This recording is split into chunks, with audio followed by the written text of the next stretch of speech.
महाराष्ट्राचं आराध्य दैवत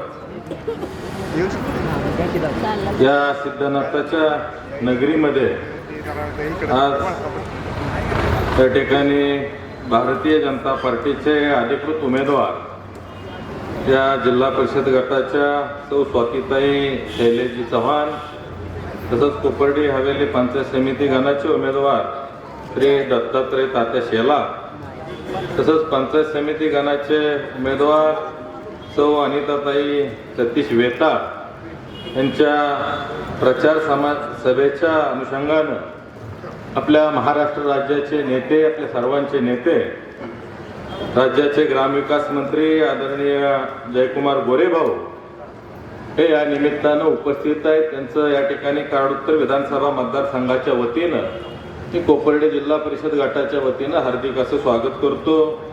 त्याच पद्धतीनं या ठिकाणी उपस्थित असलेले निवडणूक प्रमुख भारतीय जनता पार्टीचे धैर्यशील दादा कदम, जिल्हा परिषदेतील माजी सहकारी आणि या गटाचे माजी सदस्य श्री निवासराव थोरात, पैलवान संतोष आबा वेताळ हिंदकेसरी, तसंच भीमराव काका पाटील जिल्हा परिषदचे माजी कृषी सभापती, सागरजी शिवदास जिल्हा परिषदचे माजी सभापती, नवनाथजी पाटील, जालिंदरजी चव्हाण, तुकारामजी नलवडे मंडलाध्यक्ष, संपतरावजी इंगवले अप्पा, संपतराव चव्हाण तात्या, युवराज अप्पा साळवे यांनी खरं तर फार मोठ्या मानानं या ठिकाणी आपले उमेदवारीसाठी या ठिकाणी संपूर्ण गटामध्ये चांगलं वातावरण तयार केलं होतं, पण ते थांबले. ते युवराज अप्पा साळवे आणि महेश चव्हाणांना दोघांचंही या ठिकाणी मी हार्दिक असं अभिनंदन करतो. कृष्ण चव्हाण काका, राजाराम चव्हाण चेअरमन, सर्जेरावजी थोरात, मोहन चव्हाण, राजेश चव्हाण तात्या, विनायकजी भोसले, विकास राऊत अण्णा, तसंच शैलेशजी चव्हाण आणि सीमाताई घारगे या सभेला उपस्थित असलेल्या सर्व आमच्या लाडक्या बहिणी आणि सर्व लाडके बंधू, खरं तर आज भाऊनी या ठिकाणी वेळ काढला त्याबद्दल पुन्हा एकदा भावना या ठिकाणी भाऊंचा आभार मानतो की खऱ्या अर्थानं आजपासून कोपर्डी हवेली जिल्हा परिषद गटामध्ये चांगल्या पद्धतीचं चैतन्य आलेलं आपल्याला पाहायला मिळेल. आज शैलेश काकाच्या बाबतीत सांगायचं झालं तर भाऊंचा पण लाडका आहे, धैर्यशील दादांचा पण लाडका आहे, माझा पण लाडका आहे आणि जनतेचा पण लाडका असा हा आपला उमेदवार आहे.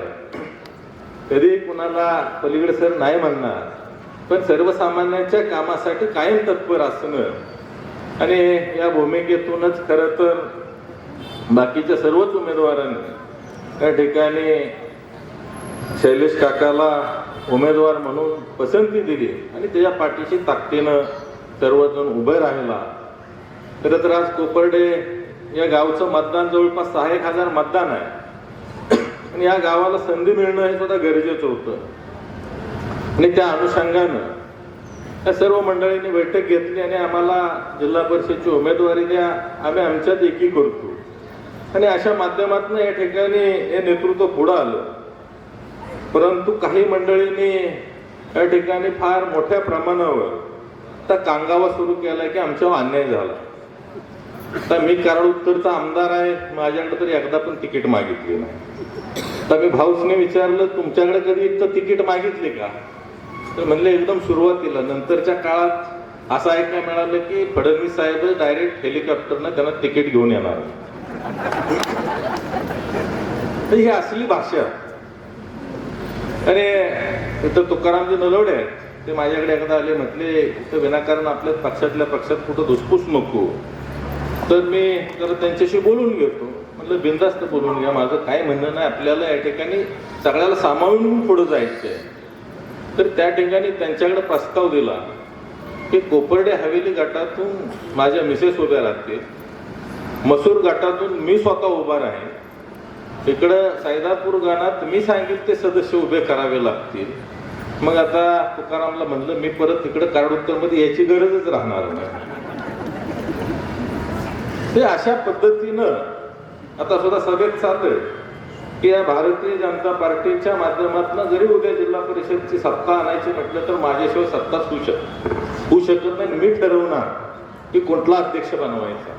कराड तालुक्यात सभापती मी ठरवणार, कुठला अध्यक्ष बनवणार. अहो पक्ष एकदा लेबल काढलं की तुम्हाला आता कळत असेल काय परिस्थिती असते ती. 3 नंबरला राहण्यासाठी सुद्धा धडपड करावी लागते. ही परिस्थिती आहे. शेवटी आज संघटनेची ताकद ही फार मोठी असते. आज इथं आम्हाला किंमत आहे म्हणजे भारतीय जनता पार्टी म्हणून आम्हाला या ठिकाणी किंमत आहे. आज आदरणीय देवेंद्रजी फडणवीस साहेबांच्या सारखा कणखर मुख्यमंत्री आमच्या पाठीशी आहे म्हणून आम्ही या ठिकाणी शेकडो कोटीची कामं 1 वर्षामध्ये या ठिकाणी आणू शकलो. आज भाऊ या ठिकाणी ग्रामविकास मंत्री आहेत, त्यांच्या माध्यमातून सातारा जिल्ह्यामध्ये फार मोठी ताकद भारतीय जनता पार्टीच्या पाठीशी आहे. त्यामुळं आज भावनिक होऊन माणसाला वाईट वाटतं, आम्हाला पण वाईट वाटतं, पण मतं ही शेवटी आज भारतीय जनता पार्टीशिवाय या ठिकाणच्या आमच्या माता भगिनी असते, आमचे बंधू असते, या ठिकाणी देणार नाहीत. त्यांना माहिती आहे की या ठिकाणी भारतीय जनता पार्टीशिवाय या ठिकाणी विकासात्मक आपली कामं होऊ शकणार नाही. त्या अनुषंगानं जवळपास या कोपर्डे गावामध्ये 1.25 कोटी रुपयांची कामं आजपर्यंत आलेली आहे. आणि हा जो कराडवरून रहमतपूरकडे जाणारा रस्ता आहे, मसूर रहमतपूर, आता आपण हॅमसाठी हा रस्ता सुचवलेला आहे. जवळपास 40 किलोमीटरचा हा रस्ता आहे. हा पूर्ण रस्ता कॉन्क्रीट करण्यासाठी आणि त्याला किमान किलोमीटरला 8 कोटी रुपये खर्च येतो. आज 320 कोटी रुपयाचं काम येणाऱ्या काळामध्ये या ठिकाणी आपल्या या ठिकाणी मंजूर होऊन चांगल्या पद्धतीचा रोड होणार आहे. त्यासाठी आपल्याला भारतीय जनता पार्टीच आपल्याला हे देऊ शकते, इतर कोणी आपल्याला देऊ शकत नाही. आज शेतीच्या पाण्याच्या बाबतीत बोलायचं झालं तर जवळपास 12 नवीन लिफ्ट इरिगेशन स्कीम आपण या वर्षामध्ये, काही जुन्या आहेत त्याला गती दिली, काही नवीन मंजूर केल्या, काहींना पाणी आरक्षित करून दिलं. आणि हे का शक्य झालं तर मागं आपल्या भारतीय जनता पार्टीचं सरकार आहे. आज भाऊंच्या सारखे मंत्री आमच्या पाठीशी ताकदीनं उभे आहेत, फडणवीस साहेबांसारखा मुख्यमंत्री आमच्या पाठीशी ताकदीनं उभे आहेत, आणि केंद्रामध्ये आदरणीय मोदीजींचं सरकार आहे म्हणून ह्या गोष्टी शक्य आहेत. आणि त्यामुळं जरी कुणीही काही कांगावा केला आणि काही केलं तरी या ठिकाणी भारतीय जनता पार्टीचाच उमेदवार येणाऱ्या काळामध्ये या कोपर्डे हवेली जिल्हा परिषद गटाचा सदस्य होणार. आज जर आपण बघितलं पुढं तुतारीचा उमेदवार आहे, त्यांनाच माहित नाही त्यांचं पुढं भवितव्य काय. फक्त कराड उत्तरमध्येच तुतारी दिसती, अख्ख्या जिल्ह्यात काय कुठं तुतारी दिसत नाही. ही अशी परिस्थिती या पक्षाची आहे. आणि समोरचे जे उमेदवार आहेत त्यांना भेटायला परत पुण्याला जावं लागेल. जिल्हा परिषद आपली साताऱ्यात आहे. त्यामुळं लोकांना चांगलं कळतं की आपण काय निवडलं पाहिजे, काय निवडलं नाही पाहिजे. तसा शैलेश काका आमचा सकाळी 6 वाजल्यापासून तुमच्या सेवेमध्ये कायम तत्पर राहणार आहे. आज दत्ताच्या बाबतीत बोलायचं झालं तरी बरेच वर्ष त्यानं सुद्धा समाजामध्ये, राजकारणामध्ये, समाजकारणामध्ये अतिशय चांगल्या पद्धतीचं काम केलं आणि लोकांच्यातनं ह्या उमेदवारी आलेल्या आहेत आणि त्या माध्यमातून आपण या ठिकाणी संधी देण्याचा प्रयत्न केलेला आहे. हिंदकेसरी पैलवानांच्या माध्यमातून सुद्धा या ठिकाणी कायमच वेगवेगळे उपक्रम राबवले जातात आणि सामाजिक कामं सुद्धा मोठ्या प्रमाणावर केली जातात.